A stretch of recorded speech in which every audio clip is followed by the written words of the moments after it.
Hello，今日就嚟到樂山大佛，係屬於國家5A 級旅遊景區。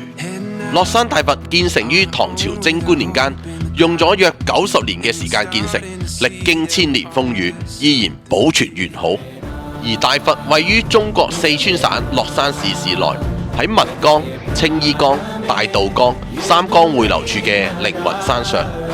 喺古代，三江水常常發生船毀人亡，於是海通禪師就立志要開鑿大佛，彈遍大江南北、江淮兩湖一帶，募化錢財，減殺水勢，永鎮風濤。樂山大佛嘅神情莊重慈祥，係佛教文化、峨眉文化、巴渝文化嘅完美結合，展現咗中華民族嘅智慧同埋才情。不僅僅係中華民族嘅文化遺產，都係世界文化嘅瑰寶。